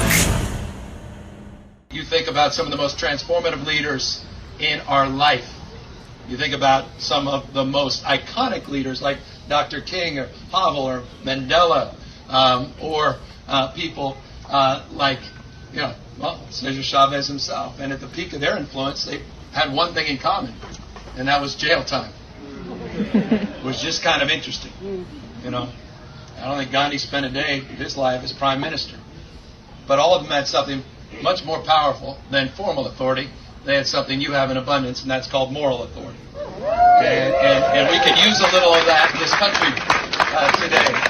after the worst. MS-13 gang members, Trende Aragua, highly sophisticated criminal gangs and criminal rings that can easily target our ICE enforcement officers. And the fact that the Democrats want to hand on a silver platter intelligence about our ICE enforcement officers and information tells you everything you need to know. But I do want to mention that marijuana facility raid, and that tells you everything about Gavin Newsom, the fact that he continues to vilify and demonize and attack our law enforcement officers when they actually went out and found that there were 10 children at that marijuana facility likely being exploited, potentially even being trafficked, because 8 of them were unaccompanied. We are trying to figure out how they got there. Were they smuggled? Were they human trafficked? And the fact that Gavin Newsom is trying to obstruct that is disgusting. Yeah.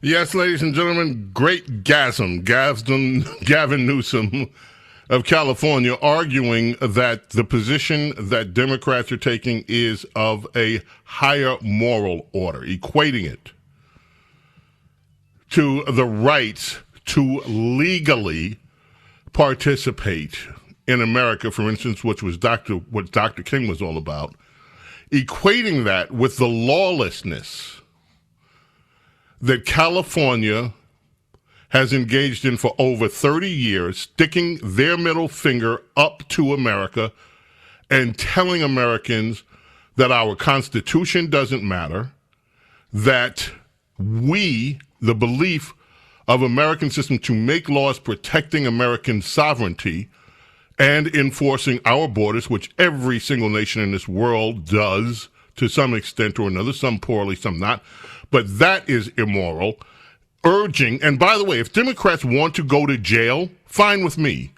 If Karen Bass wants to, for instance, with this order now to give illegal immigrants money to help them evade the scrutiny of the law, Stephen Miller pointed out, we played it earlier, that is against the law.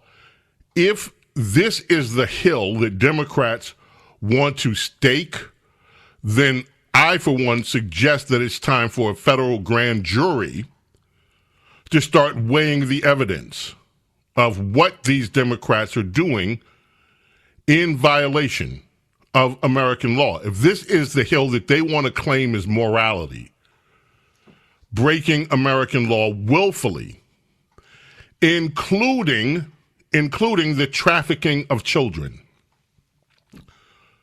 Under Joe Biden and Kamala Harris, 300,000 undocumented children cross American borders, unaccompanied by their parents. In many cases, some of them were released to custody of people with no vetting. Tom Homan has said, and others have said, so far, 10,000 of them have been found of the 300,000. And the government right now is trying to repatriate some of them with their parents. Some of them were sent here to satisfy the needs of the cartels. We don't know how many have been sex trafficked. We do know in this raid on the cannabis plantations, 2 of the cannabis plantations in Southern California. By the way, the company that owns these cannabis plantations, the owners of the companies are donors of the Democrat Party. Newsom has benefited from this personally with a $10,000 donation from the company that has employed 200 people were swept up. Some of them, by the way, were released after it was proven that they were here legally. Others are still being held. But among those, and the news stories vary, some say 9, some say 8, some say as high as 12. Children, undocumented children, working the fields. Just like in the old Confederacy, it was African Americans, children, in some cases, having to work the fields. Now the Democrat Party rebel states, of which California is the leader, allow apparently undocumented brown-skinned people from Central and South America to work the fields for their enterprises. By the way, the owners of these cannabis plantations are not brown-skinned people, just saying. So the Democrat model, which guided this country during all the slavery years, is still in effect. They've just swapped out which ethnic group they're using. That's all. The model remains the same. Use these people for political power. And what does James mean by that? Very simply, the more people you have living in your state under our system of apportionment, where the number of congressional seats you have is apportioned by your population, the more representation California has in terms of political power. This is one of the reasons that California, you have these Democrats like Karen Bass, like Gavin Newsom, saying we are going to resist at all costs. Because if mass deportation is successful and people that should have never been permitted into the country are sent out of the country, California stands to lose political power. It's a sheer numbers issue. That's one of the reasons that they're holding on as much as possible to their illegal population. The other has to do with the economy. Earlier in the program, TJ pulled up some numbers. What was it for? What were the numbers again on the taxation just from the cannabis plantations? $450 million in just a few of the heavy populations. San Diego, you said Los Angeles and Orange County, and the Bay Area.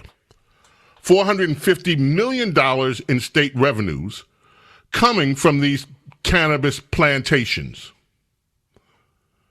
So they knowingly, you cannot tell me that they did not know the high levels of their workforce that are here illegally.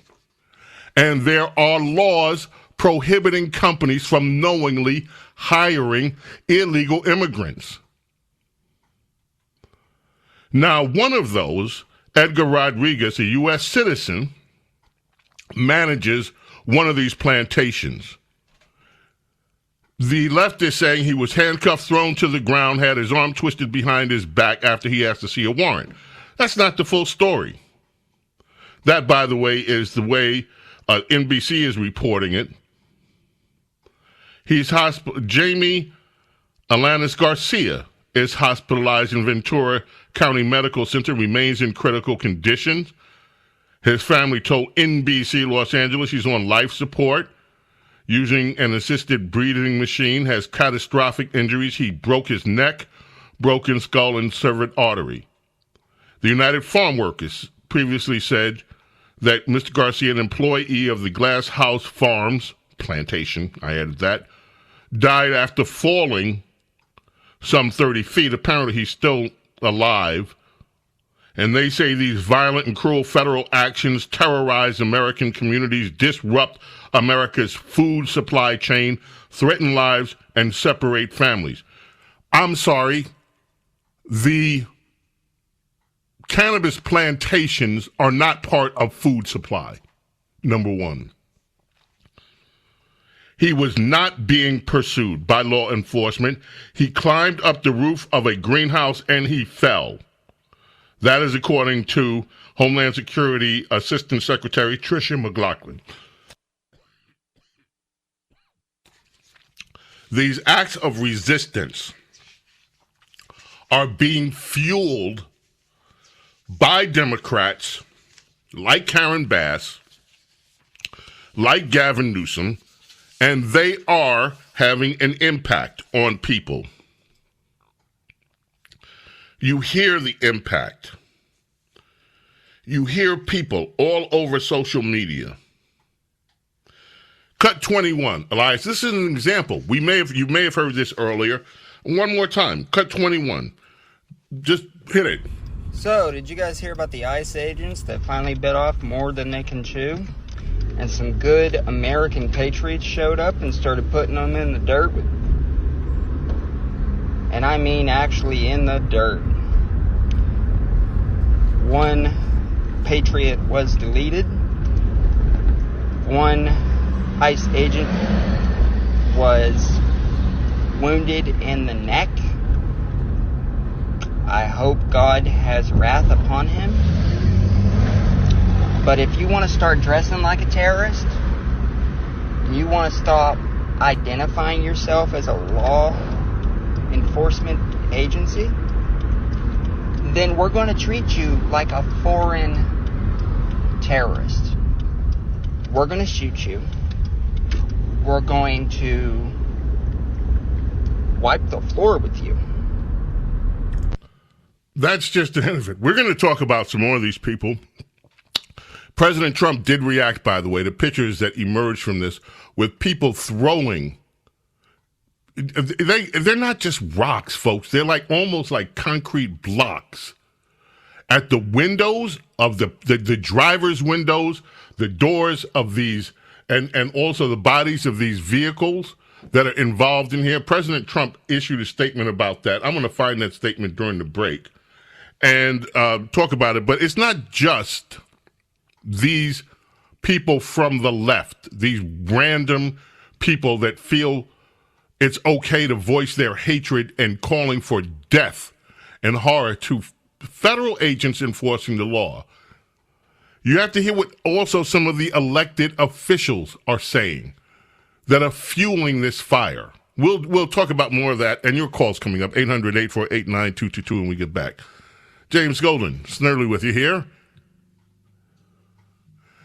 Saturday Morning Vibe. Oh, man, I so love this song. Simply Red. 1986. It's almost hard to believe that this was so long ago, in a way.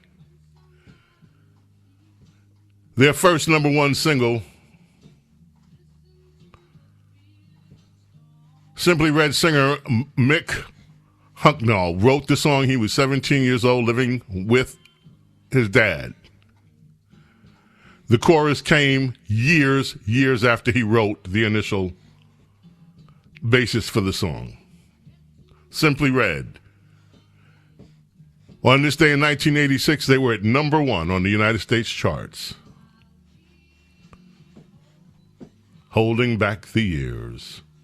The James Golden Show on the Red Apple Podcast Network. The James Golden Show on the Red Apple Podcast Network. Saturday Morning Vibe. Yes, we do request. We had a caller earlier, Eddie, who wanted. Now, he said, let's hear some Teddy Pendergrass if you have a minute. So we are honoring the request, and this, produced by Tom Bell, Teddy Pendergrass.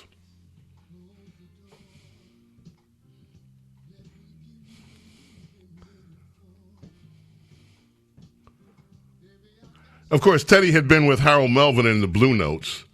They changed the name of the band, one of the longest names ever. Harold Melvin and the Blue Notes featuring Teddy Pendergrass. It became, before Teddy went on his solo career.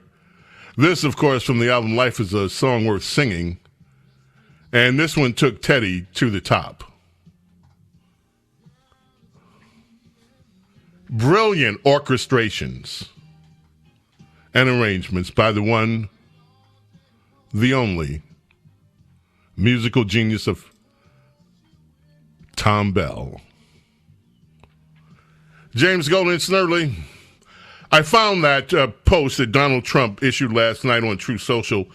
It reads, I'm on my way back from Texas. I watched in disbelief as thugs, capital letter, were violently throwing rocks and bricks at ICE officers while they were moving down a roadway in their car and or official vehicle.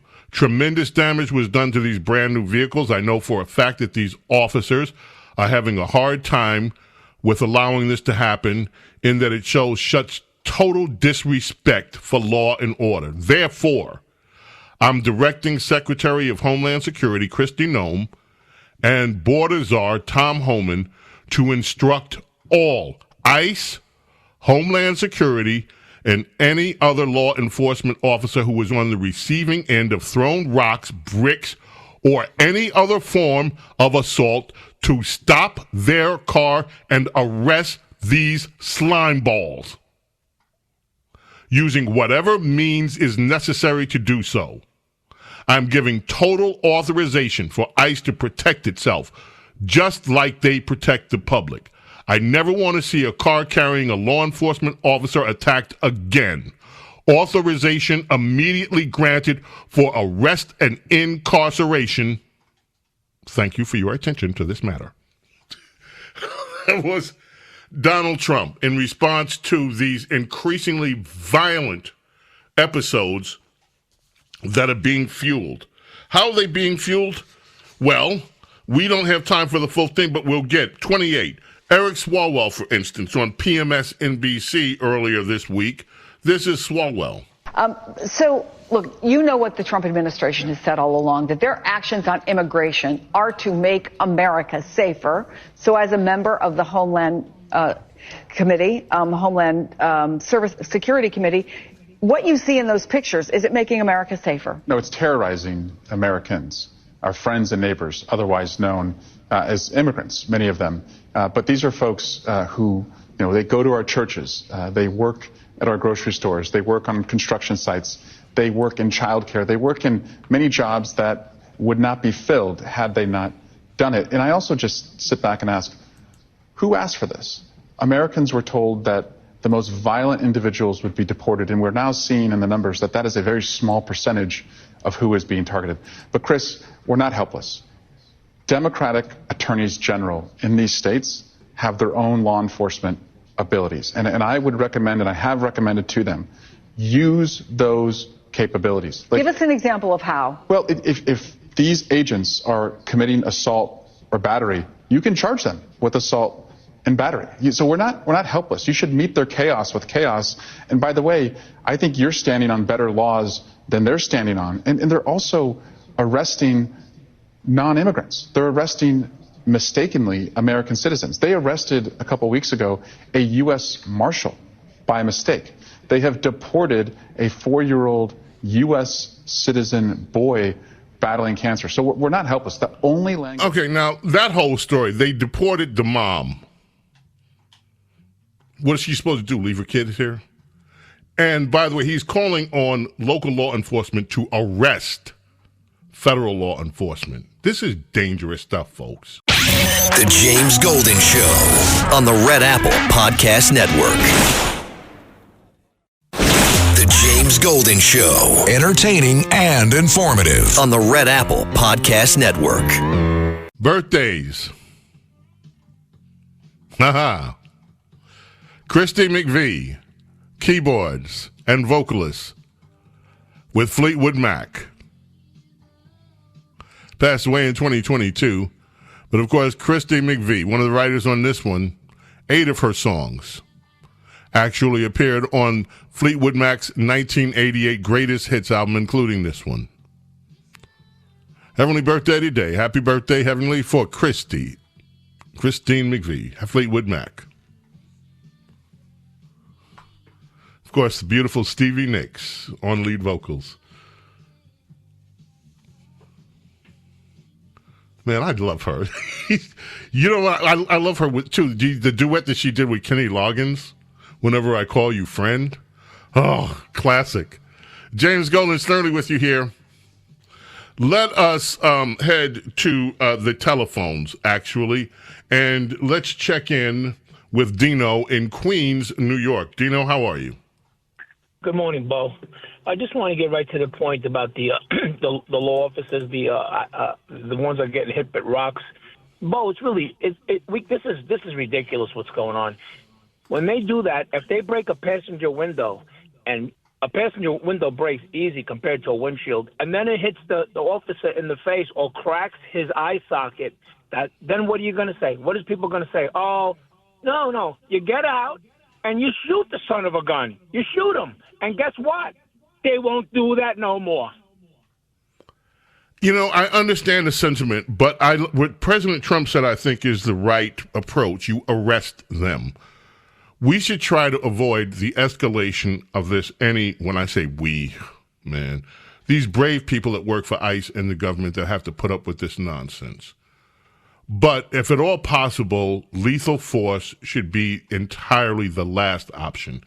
If they can be arrested, taken into custody, and made to sit down in a cell for years or decades to think about their actions, I think that's a much better approach than shooting them. But I understand your sentiment, and these ICE agents and these other agents that are doing legal work under the Constitution of the United States should be able to protect themselves, and as Donald Trump said, at all cost. So I think when all costs, that means if it does escalate, that's what has to happen. But I don't think we should be advocating for people to get shot. I would rather see these people be arrested and taken into custody. Dino, thank you for your call. So much appreciate you. Joe in Brookhaven. Joe, how are you? Bo, good morning. You got me? I got you loud and clear. Oh, good. Thank you. I love you. You are just a brilliant, beautiful man. You are so smart. I envy you. But I admire you, not so much envy. But anyway, listen, Long Island, I welcome ICE. I love ICE. I want mass deportations, Bo, out here. We're overrun. We're overwhelmed. There's got to be 400,000 illegals here. And if I'm competing, why should I, 30 years in business, have to compete with one illegal immigrant for a job when I'm struggling as it is to just get the job with people who are doing it the right way? Why do I have to compete with them for a job? I don't get it. Because Democrats' political power is invested in illegality. That's why. And you as an American citizen and your rights and your aspirations, your dreams are not as important as their power and their finances. That's why.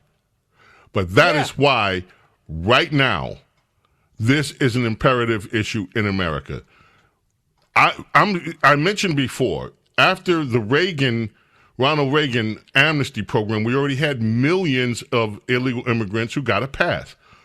Now we have up to 30 million illegal immigrants here in this country, and Democrats are refusing. And by the way, the people that are waiting to get here legally have been shortchanged. We welcome immigrants legally. And what we are seeing now is Democrats do not want legal immigrants. They want their power on the backs of undocumented people that are in the shadows to a degree, but people that will boost their own political power above all else. And that's the sole reason that this is allowed to continue, and it has expanded. James Golden, Snerdley. We are going to take a quick break here. When we get back, America's Small Caffeinated Mom, Rhonda Schrock, will join us. It is the Saturday Morning Vibe.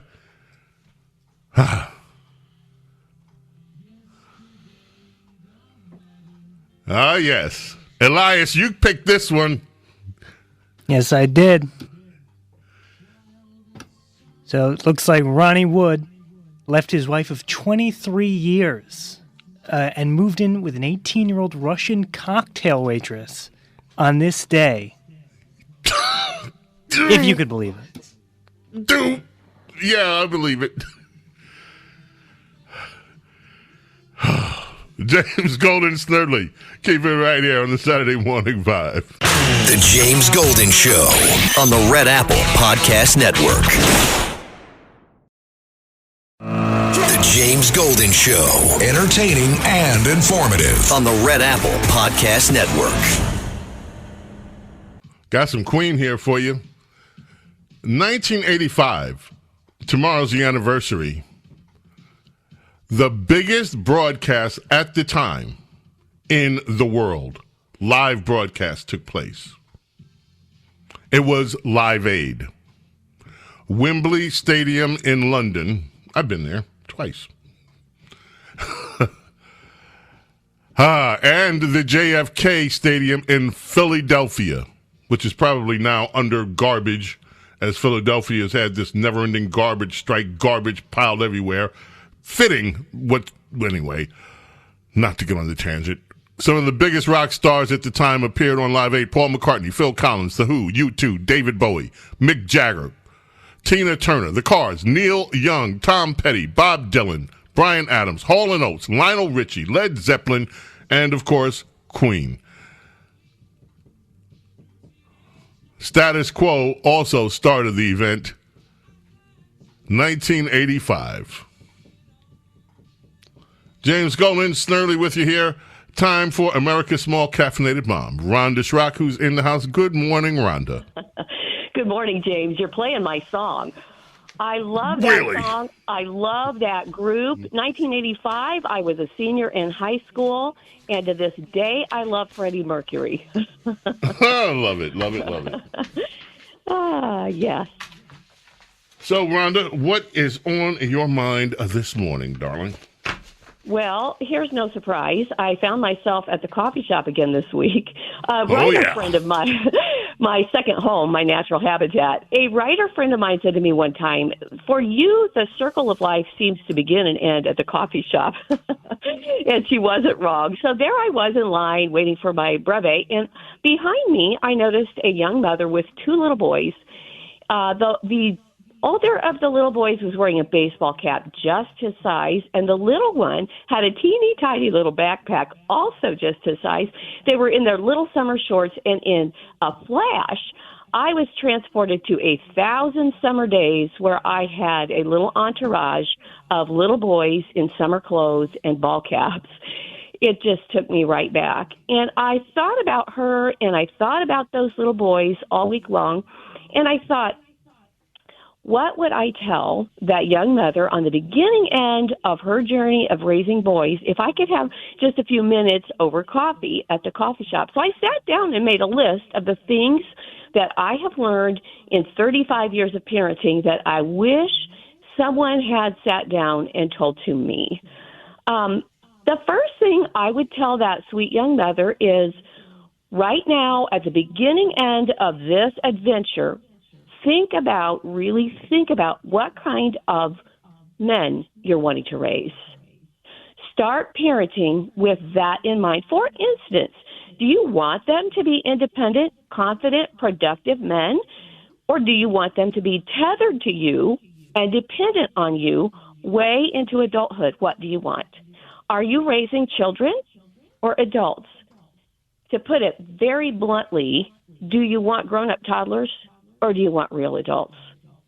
It's something that all parents, regardless of what they're raising, would do well to ponder and consider at the outset. I realize now, and I've said this before, that I was raising the fathers of other children. I didn't quite understand that like I understand it now, and none of those other precious children have begun to show up, but already I know that I want them to have the best fathers that they can have, and I already know that I will have this righteous, fierce, protective instinct already rising up in me that would burn things down if anything harmed one of those little people. I already care about them and love them so much, and so it behooves us to do our best to raise the kinds of fathers that we want those babies to have. It's such an important mission. And as my sons begin to become fathers, I'm going to pass that wisdom on to them. The next point is going to be difficult for some mothers to hear, but they need to hear this. Don't tame your boys. You want them to learn manners and etiquette and all of that, but you should not seek to tame all the wild out of your boys. boys will pull trampolines under trees and jump down from the branches. They will throw grappling hooks up in the maple trees in the backyard and try to climb the trees. They will use the riding mower every once in a while as a chase vehicle for a younger sibling. That has happened. Yes, boys will do that. I never had a desire to do that, but certain boys that I know have done that. They wrestle, they fight, they have put holes in the walls, they drop wet towels on the floor. There's just noise and distraction. And it's tempting to feminize them or domesticate them. And that would be a mistake. So the plumb line here, because there are always two ditches, you don't want to raise wild, reckless boys that have had no correction, no discipline, no responsibilities, boys who've gotten everything they want. If you do that, you have a good chance of raising a savage who will trample over everyone around him. That's one ditch. But if you train a boy into compliance and just passivity and blind compliance, you will not like the consequences of that either. That is the other ditch. So how do we shoot down the middle of the road? You don't want completely undisciplined boys, but you don't want weak, passive boys who cannot think for themselves. I think that it's the law of kindness. Teach your boys to be kind, because kindness is not a female trait. It's not a male trait. It's a human virtue. If you teach your boys to be kind, and kindness runs parallel, by the way, to the law of love, then you will raise adults who are considerate, who take care, who are mindful, who are gentle with those around them. But because kindness is born of the law of love, they will be fierce and unwavering in their protection of those they love when that is required. Teach your boys to be kind, and you will love the men that they become. The last thing I would tell a young mother like the one I saw is do not lean on your sons for your emotional support. That is not their job. It is not their job to comfort you, to regulate you, to help you be in control of your own self. That's your job. And it's your job to be the kind of mother that they can lean on as needed, who helps them to regulate their big feelings and their impulses, who teaches them self-control because you are self-controlled. The greatest gift that I could give my children was to work on myself, to become the mother of character and integrity, the woman of courage and compassion, and yet fierce protection and devotion, a safe place for them to land in the storms of life, and yet never to tether them to me with apron strings of cast iron. If we do our jobs well, those little boys who grow up in the blink of an eye and they leave, the baseball caps leave, the tiny backpacks are gone, they will return to us as men of respect and courage and character. They will return with hearts full of love and respect for the mothers who raised them. We want our ceiling to be their floor. We want these boys that we are raising to go further than we ever could, to be better people than we can be, to be men of greater integrity, greater wisdom, greater compassion, greater love, and greater accomplishments than what we will be able to do in this life. That's our goal, and that is our mission. And what a legacy we will leave, James, if we mother our sons like that, and they father their children from that base, and they take the baton and they go from there.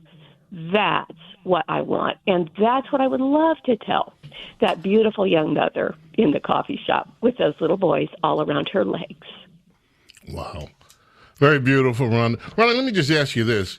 First of all, I love, you said something there that really struck me, that kindness runs parallel to love. That's a beautiful, beautiful way of expressing that sentiment. Let me just ask you, too, though, about something that's happening for real, and I don't know whether this is pronounced where you are in America's heartland as it is in other areas. I see that an entire generation of boys are being medicated for being boys. You have all this medication that's supposed to calm them down so that they're not so wild. You have all, and I don't, the impact that this is having on society, I think, is not even discussed enough. It's true. Is that happening where you are too? Oh, yes. And to be very honest, one of our sons was diagnosed with ADHD right after my husband was diagnosed with it. That's so interesting. In adulthood, my husband also received that diagnosis. And so both of them did go on medication for a time. And it helped with the focus factor. But, James, there are other ways. And one thing I did not like about the medication with my son is it completely flattened his affect. He did not have his goofy, fun-loving abilities when he was medicated. And so, thankfully, there are other things and other ways that they have found to cope, to give them the edge and the help that they need. And so neither one of them now, of course, my son is in adulthood, are on those meds. And so there are, again, two ditches. There are times when it is helpful, but it can be overdone. And to find that balance is going to be very individualized process. But that is a concern because we should not medicate the life out of our boys. My son was a tactile learner, and early on he had a teacher who saw that. And so he needed to touch, he needed to wiggle, he needed to, be able to hold something in his hand and learn about it that way.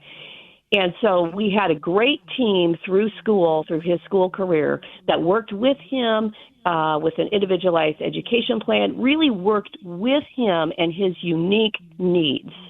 He was brilliant, but learning in the traditional classroom was just kind of miserable. Gotcha. Yeah, so that's a great question. Rhonda, where can people find your essay? It's on thedailybs.com today. And where can people find America's small caffeinated mom? I'm at rhondaschrock.com, SCHROCK. Rhonda, as always, thank you so much. We appreciate you. It's my pleasure. Thank you, James. Thank you. Ladies and gentlemen, let's see whether we have time for a quick call. Let's see. Celia, we only have about a minute here. I want to get you in. Just quick word from you. Celia, where are you calling from? Flushing, Queens. Good. What's on your mind? I just want to say very quickly, or maybe get your input on this.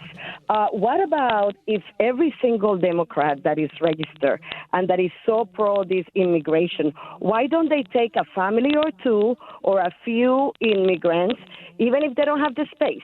They could sleep on the floor. They slept in the jungle. They slept on the floor as they were walking through all these countries. So why isn't there a law that maybe could make these people help the system so that we taxpayers don't have to pay for that? And maybe we'll see how many people remain Democrats. What do you think? You are pointing out rhetorically what we all know to be true. Democrats talk the big stuff, but they don't walk the walk. Look, you know that. I know that. As long as it can be shoved on the anonymous taxpayer, it's okay. But when they actually have to take this on, this is the very question I was asking about Planned Parenthood earlier. They are complaining bitterly that Planned Parenthood is being defunded. This is a party. These are people that spend billions of dollars on political activism. Why aren't they funding it? They can. Thank you so much for the call, ladies and gentlemen. So we have arrived at the point. We want to leave you with something today, a little special. It was on this day, 1979, that one of the most amazing singers and composers in history, singer-songwriter Minnie Riperton, passed away. She was only 31 years old. Stevie produced this. He produced that album. The album was Perfect Angel. And this went to the number one position in 1975. Now, before that, young Minnie Riperton had worked with Etta James, Fontella Bass, Bo Diddley, Chuck Berry, Muddy Waters for all Chess label. Then she was with the experimental rock soul group Rotary Connection. And that is an amazing group. Charles Stepney produced that, who would later go on to produce Earth, Wind, and Fire. She was also a member of Stevie's background group, Wonderlove, but Minnie Riperton. May God bless, protect each and every single one of you, your families, your loved ones. Love and gratitude, my friends, always, for your being here with me, allowing me to be with you. God bless you. Have a wonderful weekend. Thanks for listening to The James Golden Show. You can hear The James Golden Show Saturday mornings at 7. If you like the podcast, share it with your friends and listen anytime at WABCRadio.com and download the WABC Radio app. Hit that subscribe button on all major podcast platforms. Plus, follow WABC on social on Instagram, TikTok, Facebook, and X. See you next time for a new episode so you never have to wonder. What the heck is going on here? 77 WABC invites you to a family fun day and softball showdown on July 20th with net proceeds benefiting Shriners Children's. John Sterling will call the game as the FDNY takes on the NYPD with special guests Dwight Gooden, Art Shamsky, 77 WABC hosts including Sid Rosenberg, Anthony Cumia, Lionel, Dominic Carter, and many more. For more info and to buy tickets, go to ShrinersChildren'sChampions.org. That's ShrinersChildren'sChampions.org.